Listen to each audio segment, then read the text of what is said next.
Assalamualaikum warahmatullahi wabarakatuh. Kembali lagi di channel Kisah-Kisah, dan kali ini kita akan membahas mengenai Masjid Quba. Mengenai Masjid Quba ini, sejarah berdiri dan keutamaan sholat di dalamnya. Seperti apa? Disimak ya teman-teman semua. Semoga video ini memberikan inspirasi dan pengetahuan bagi kita semua. Apabila terdapat kata-kata yang salah dan informasi yang salah, silakan berikan komentar kalian di bawah. Dan apabila suara saya kurang merdu ataupun renyah didengar, saya mohon maaf. Semoga informasi yang di dalamnya lebih penting daripada suara saya pastinya.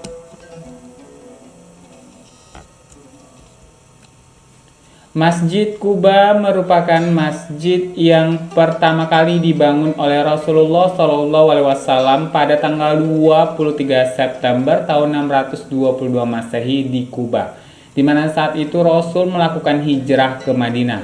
Hal tersebut pastinya menjadikan Masjid Quba menjadi masjid tertua di dunia. Dilansir dari wikipedia.com, di sebelah utara sisi masjid dibuat serambi untuk tempat sholat yang bertiangkan pohon kurma beratap datar dari pelepah dan daun kurma bercampurkan tanah liat. Di tengah-tengahnya ruang terbuka dalam masjid yang kemudian biasa disebut sahan. Terdapat sebuah sumur tempat wudhu, mengambil air sembahyang. Kebersihan terjaga, cahaya matahari dan udara dapat masuk dengan leluasa di sana.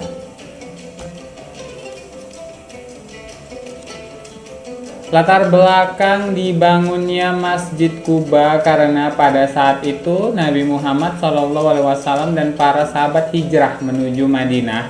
Mereka singgah di Quba selama 5 hari lamanya. 3 hal yang dilakukan oleh Rasul SAW sesampai di Madinah adalah mendirikan masjid, kemudian mempersaudarakan antara kaum muhajirin dan kaum ansor, dan juga yang terakhir adalah membuat perjanjian dengan orang Yahudi.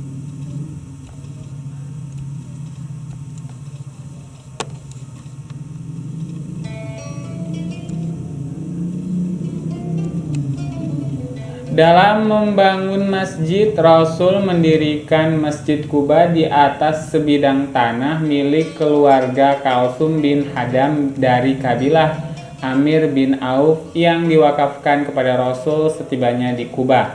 Masjid pertama tersebut pun dibangun. Di masa itu Quba merupakan kawasan pinggiran Yasrib yang terletak sekitar 3 km di selatan. Peletakan batu pertamanya oleh Rasul SAW sendiri kemudian berturut-turut diletakkan oleh Abu Bakar, Umar, Utsman, dan selanjutnya dikerjakan oleh para sahabat muhajirin dan ansor sampai selesai.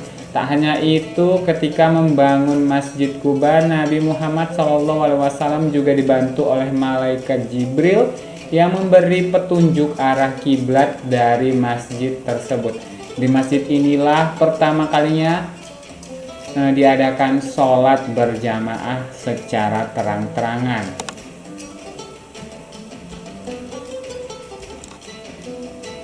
Di masa Rasul, masjid dibangun tidak hanya dijadikan untuk tempat beribadah semata, namun sebagai tempat dan sarana-sarana penting dalam mempersatukan kaum muslimin seperti bermusyawarah untuk merundingkan masalah-masalah yang dihadapi. Pembangunan Masjid Quba yang dibangun atas dasar ketakwaan dan ketaatan kepada Allah Subhanahu wa taala tertuang dalam Quran surah At-Taubah ayat 108 yang artinya, sesungguhnya masjid yang didirikan atas dasar takwa ataupun Masjid Quba sejak hari pertama adalah lebih patut kamu sholat di dalamnya. Di dalam masjid itu ada orang-orang yang ingin membersihkan diri, dan Allah menyukai orang-orang yang bersih. Quran surah At-Taubah ayat 108.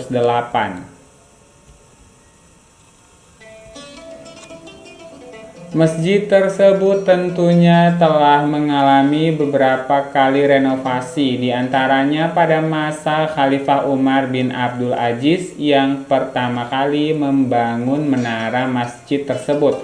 Kemudian Masjid Quba juga direnovasi dan diperluas di masa Raja Fahad Ibnu Abdul Aziz di tahun 1986 dengan biaya sekitar 90 juta rial. Sehingga kapasitas jamaah yang dapat ditampung di dalam masjid mencapai 20.000 jamaah. Tatkala peralihan arah kiblat umat Islam terjadi, maka rekonstruksi pun dilakukan. Arahnya menghadap ke Masjidil Haram. Oleh karena itu, kiblat yang semula menghadap ke Baitul Maqdis di Palestina, kemudian diputar balik menghadap ke arah kota Mekah.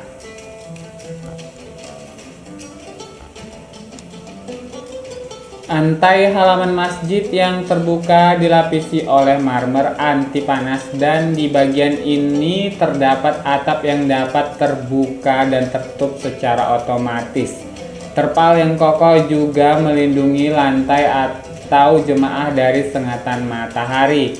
Dibandingkan dengan zaman dahulu yang hanya memiliki luas 1.200 meter kubik. Kini Masjid Quba memiliki luas 135.000 meter kubik dengan ruang sholat utama seluas 5.035 meter kubik.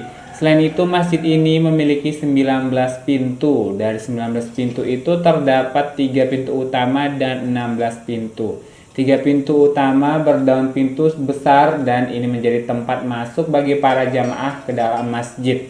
2 pintu diperuntukkan untuk masuk para jamaah laki-laki, sedang 1 pintu lainnya sebagai pintu masuk bagi jamaah perempuan.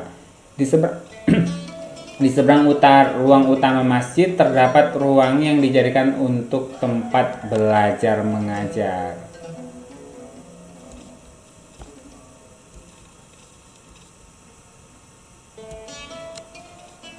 Di sekitar masjid juga terdapat maktabah ataupun perpustakaan dan sejumlah toko jual souvenir, bahkan harganya lebih terjangkau menurut pengalaman jemaah yang belanja oleh-oleh di sana. Fakta ini tentu amat disenangi oleh para jemaah haji.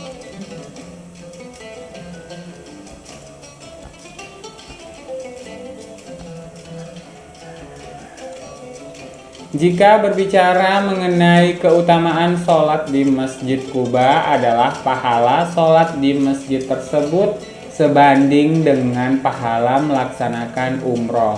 Seperti yang diriwayatkan oleh Ibnu Majah yang artinya, barang siapa yang bersuci di rumahnya kemudian mendatangi Masjid Quba dan sholat di dalamnya, maka ia mendapatkan pahala seperti pahala umroh. Hadis riwayat Ibnu Majah. Rasulullah SAW sering mendatangi Masjid Quba setiap hari Sabtu, terkadang dengan menunggang kendaraan dan terkadang dengan berjalan kaki.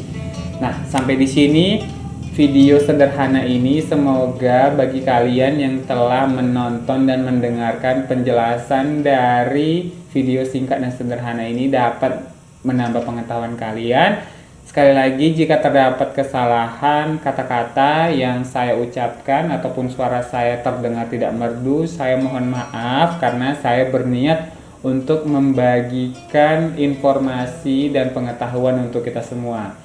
Terima kasih sudah menonton pastinya. Terima kasih bagi yang sudah subscribe. Bagi yang belum subscribe, silahkan subscribe agar saya semakin semangat untuk membagikan informasi penting seputar kisah apapun itu nantinya, tidak hanya kisah mengenai nabi, sahabat, masjid dan juga selainnya. Kita akan membahas juga kisah-kisah yang lain. Semoga memberikan manfaat. Wassalamualaikum warahmatullahi wabarakatuh.